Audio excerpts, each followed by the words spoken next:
everyone, and welcome to a new discussion. Today we will be discussing unsupervised image classification and density slicing techniques.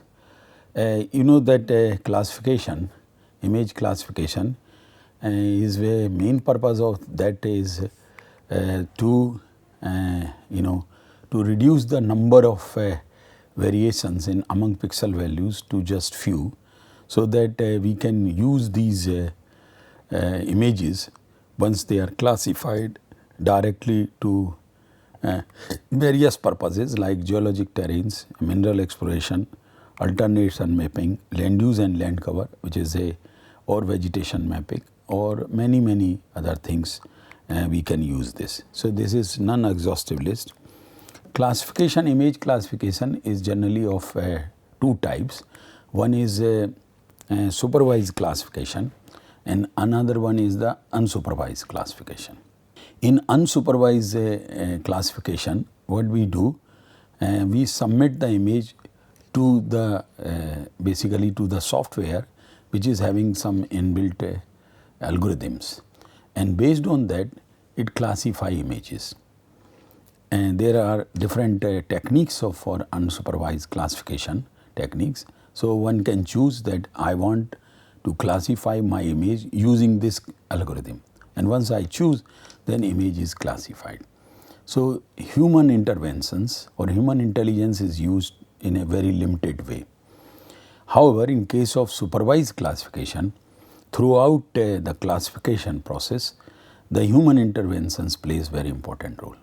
And sometimes you get a better output going for supervised classification in terms of accuracy than unsupervised classification. So unsupervised classification is basically exploiting the spectral variability which is in the pixels in a color composite, and using a particular algorithm you classify.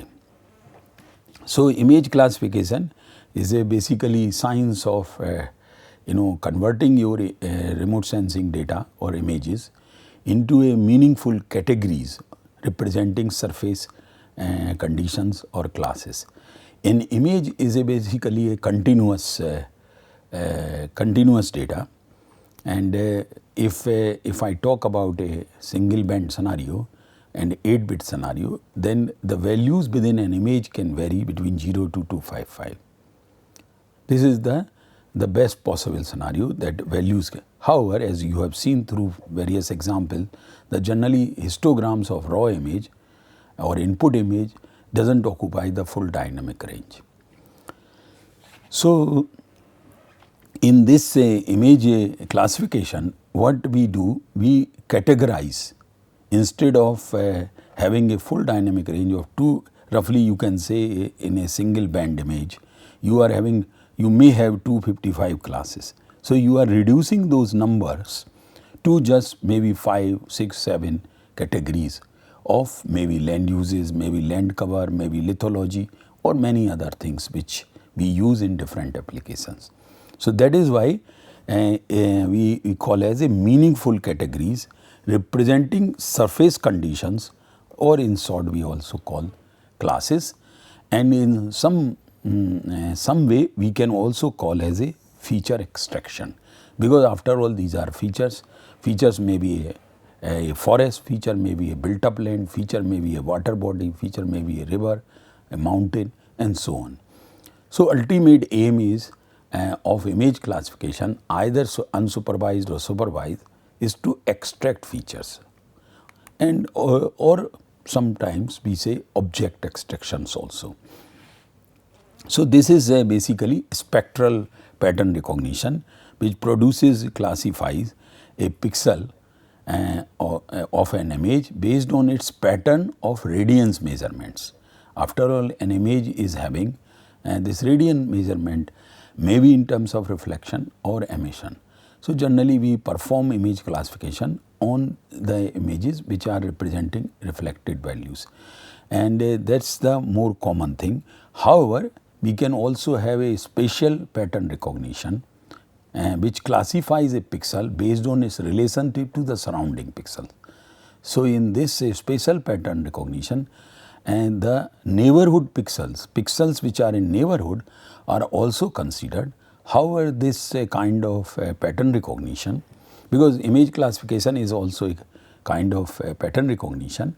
So this kind of spatial pattern recognition rather than spectral pattern recognition is relatively very complex and difficult to implement, and therefore we don't see this part of understanding has been implemented in normal softwares. And if somebody would like to do it, then one has to really search for the best possible options, or otherwise by himself he has to create a program. So spectral pattern recognition, or which is based on a pixel, on a pattern of radiance measurements, is easy and has been implemented by many softwares. Since, as you know, that we have been discussing that after the inception of Landsat 1 in 1972, lot of data or archives are available of all those about 47, 48 years of data is there, and that data is all available free of cost.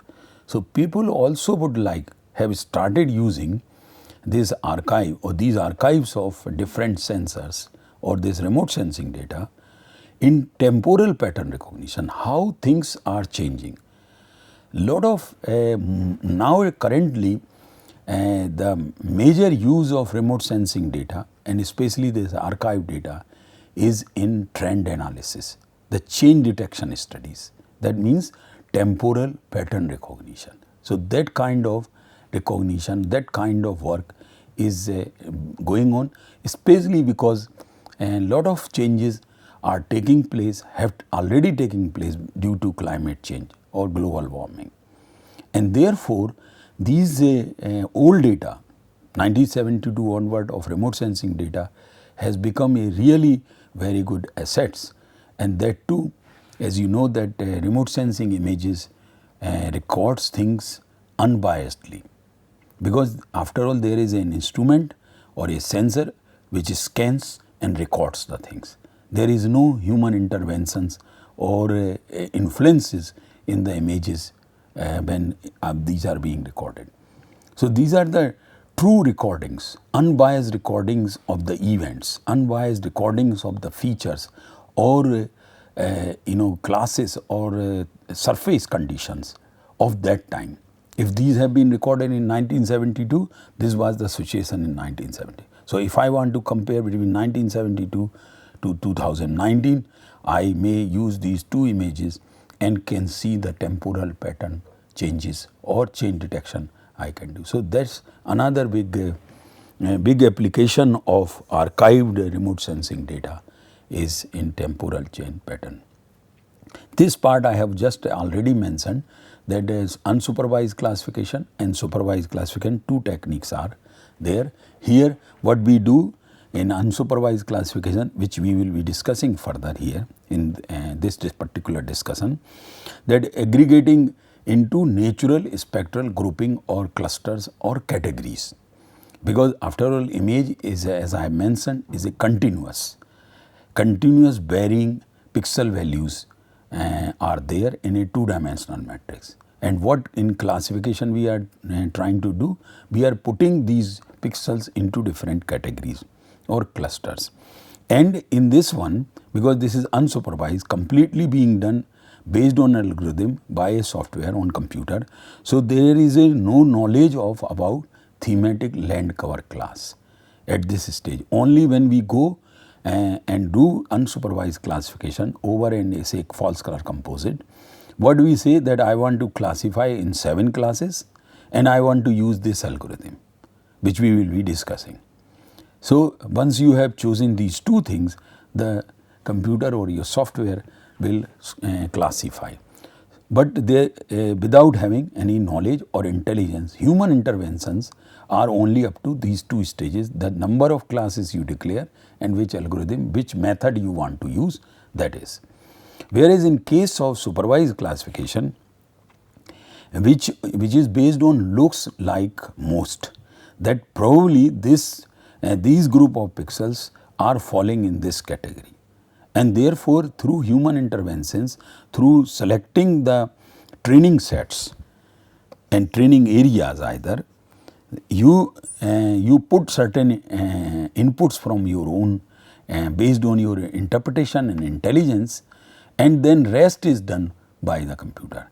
And when we go for supervised classification, though it is time consuming and it requires a prior knowledge of that area of which the image is being classified, once that information is there, prior knowledge is there, then we can create a very good output through supervised classification rather than unsupervised classification. So the what we say accuracy part of course would be much better with supervised classification because of human intelligence will be used. So here in supervised classification, pixels categorization being supervised, that is why it is called supervised classification through human interventions. And whereas in case of unsupervised classification, everything is being done through computers. Now, when we see the basic steps in supervised classification, which I have just mentioned, the selecting training sets. So here one example is given that this is my input image and I have selected a training set and saying that this number of this pixel belongs to the water body. This is of course schematic. This belongs to the sand, this is forest, this is urban, this is corn, and this same. So once this is the training, I have given now training to the computer to recognize different features in the image, and once that is done, then compare each unknown pixel to spectral pattern which I have provided the input, and then find out the similar characteristics of pixels in the entire image and assign different categories like here it has been done.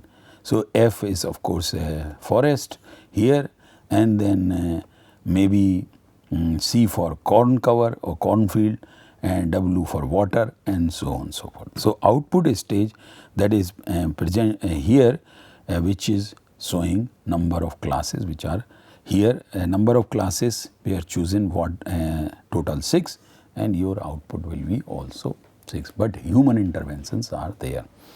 So at the training stage we determines the basically the success of classification. Better the training we provide to the computer to recognize similar pixels based on their spectral characteristics, higher the accuracy we will achieve. And that is better training is basically heart of supervised classification.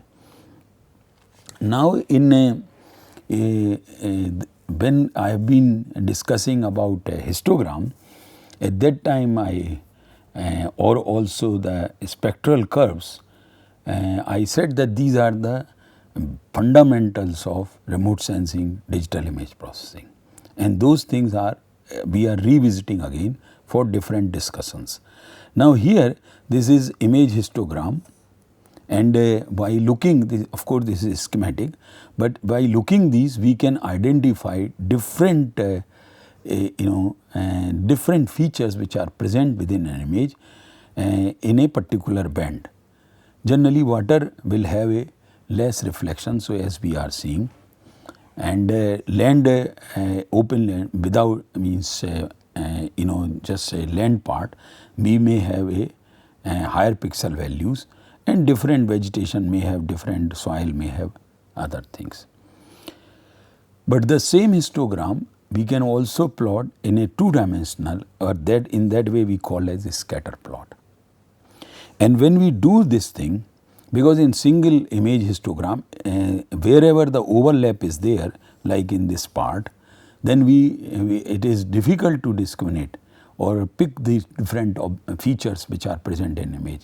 But when we use the two bands, so now from single band scenario to multispectral, when we go for multispectral, our discrimination of different objects becomes much easier. And so when these features are plotted, urban are in yellow color, and blue are in the soil, red is the vegetation, and these triangles which you are seeing are the land part. Then Now it is easier except for the overlapping between vegetation and soil. Except that part, it is easier to discriminate between this and the R1 through a two-dimensional histogram. But if we go for a three-dimensional histogram, that is called the feature space, what we see here that the discrimination, now three bands are band X, band Y and band Z. So, when these three are used, then the discrimination between different objects becomes much more easier, and the overlap which we have been seeing in the vegetation and soil in a two-dimensional histogram or a scatter plot is no more there, and we can discriminate different objects very easily. So, single band scenario, very difficult to identify different objects which are present in the image, different features. But when we go for two-dimensional, that is scatter plot, some objects can be discriminated, can be isolated very easily, whereas still some overlap might be there. But when we go for three-dimensional, then things become, because now three bands instead of one band, two band, now three bands are being used, and then discrimination and feature space becomes much easier. Now, in unsupervised classification, basically this is what is done. As you can see, the three-dimensional histogram is shown here, or feature space is shown, band 4, band 5 and band 6 of Landsat TM has been plotted. Different features, that is class 1, class 2, class 3, class 4, all are here and easy to discriminate. And once we declare to the system that I want to classify this image, a colored image, a three-band image, into 7 classes, and I want to use this method of classification, then classification becomes much easier. Though it is unsupervised, may not be as accurate as supervised, but for supervised classification, the prior knowledge is very much required of that area of that which the image belongs to. So, this one has to remember. So, here in case of unsupervised classification, no prior knowledge is required, and computer basically categorizes or groups all pixels according to their spectral relationships and looks for natural clustering, as you are seeing in this feature space or three-dimensional histogram, and assumes through these clustering that different land cover classes will not be belong to the same grouping. And once created, the analyst or the user assesses their utility and can adjust clustering parameters. And I will be also showing an example also through a image classified subjected to unsupervised classification. So, after comparing the reclassified image based on the spectral classes, because this is what it is being done here in unsupervised, to ground reference data, if you are having, the user can determine which land cover type the spectral classes correspond, or through our own experience of image interpretation. If I have classified an image into 5 classes, and by seeing a false color composite, I can identify that there is a water body, there is a forest, there is a built up land, there is a agricultural land, there is a bare ground, and likewise I will identify and group and put their names also. So, that is the advantage this has over the supervised classification, that because the classifier identifies the distinct spectral classes. And so, the bias which a human can have is not will not prevail in case of unsupervised classification. So, many of which will not have apparent in supervised classification, and if they were many classes, would have been difficult to train all of them. Of course, better results when we get when we are having lot of groupings and not many classes present in an image. But if there is a lot of heterogeneity present in an image, then whether you go for supervised or unsupervised classification, the accuracy will reduce significantly. So, but if it has to be performed, then it has to be performed. And here Also clustering algorithm available, maybe the k-means and textual analysis in case of unsupervised classification.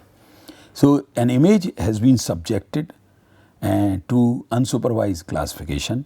Before classification, it was declared that create 15 classes. Now, I can regroup these classes and can create a better image rather than having a 15 classes. So, that way I can create a much better map. Now, I should not call as a image, now a map which may be a land use map using the satellite image. So, these number of clusters or classes can be reduced, instead of 15 can be reduced to 7, 8 by regrouping, applying applying some human interventions like the class which is showing the water body and adjacent class which is showing the shallow water. So, if I do not want in my map shallow water and deep water together separately, then what I will do, I will merge these two classes into one as a water body, and by which I will reduce number of classes, and my map which is output through unsupervised classification becomes much more usable to many applications. Now, we come to another discussion which is also a unsupervised way of classifying an image through a density slicing, or in some literature you may find they say image slicing. So, density slicing, image slicing, and it is generally done on a single band. So, when you are having pixels which are distributed along x axis on an image histogram, they are divided into series of user specified intervals or slices. So, you are having a histogram, you can slice down histogram into different slices, like in a loaf of bread you can create the slices. The slices may be of equal sizes, or slices can be of different sizes depending on your requirements. So, all these pixel values falling within a given interval are displayed in a single color or single value into output image, and by which what you are doing through density slicing also, that the variability which was present in image is reduced to only few slices or few classes, by which you can convert an image easily into different slices and different classes. So, this process converting of continuous gray tone, when we mention, it means the single band scenario, an image into a series of density intervals or slices, and each this slice will represent a specific digital range.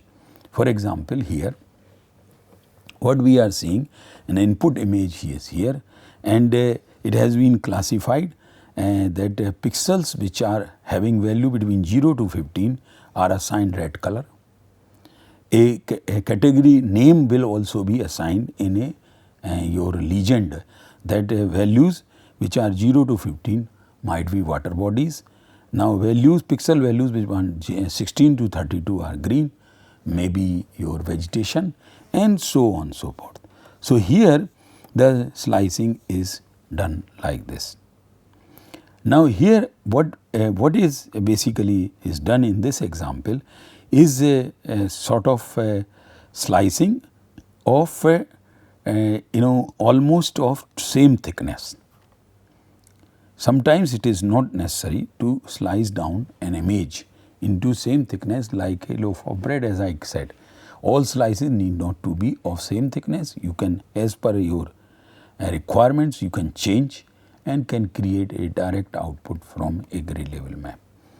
Now, there are some other classification techniques which I will discuss very briefly, and that is pixel based, which we have been discussing so far, versus object oriented classification, because these classifiers are also becoming popular, and these have been object oriented classifiers are becoming popular, and these have also been implemented in various softwares.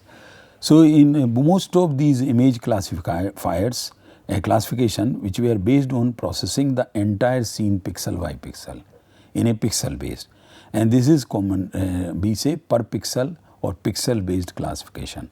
However, it is now possible to do it with object oriented classification, which allows user to basically decompose, segment the image seen into many relatively homogeneous image objects. The pixels which are having almost same values are considered as one object, referred as a patches or segments using a multi-resolution image segmentation process. So, here instead of multispectral you can also have a multi-resolution image segmentation. So, various statistical characteristics of these homogeneous image objects in the scene are then subjected to traditional statistical or fuzzy logic classification. The advantage, because why we are moving from pixel based classification to object oriented classification, because for the same area you may be having images of different resolution, and if I want to use these multi resolution images of the same area for a better classification, then this is the approach that go for object oriented classification.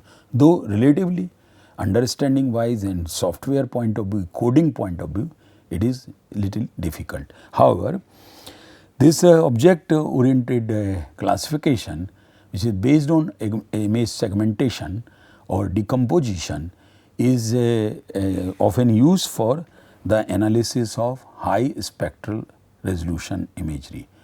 So, unsupervised classification generally is good for moderate or coarse resolution images, but since spatial resolution is improving day by day of all sensors on different satellites, so new classification techniques have to be evolved, and this object oriented classification is one of them.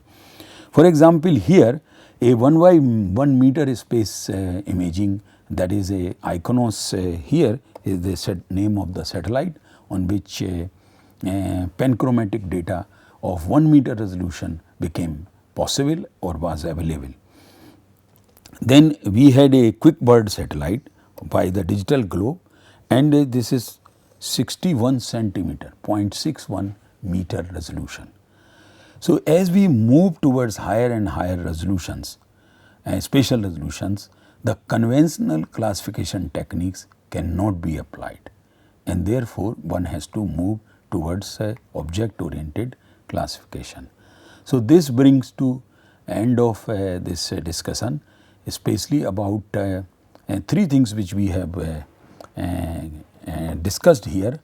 One is about your unsupervised classification, and what are the limitations also, and what are the advantages. And second is density slicing, a very common technique to reduce the number of ranges in the pixels to into few groups or categories. And third one, for high spatial resolution satellite images, object oriented classification. This part we have done in a very brief manner, but this brings just for comparison that how things are moving and what are the new developments are taking place. So, this brings to the end of this discussion. Thank you very much.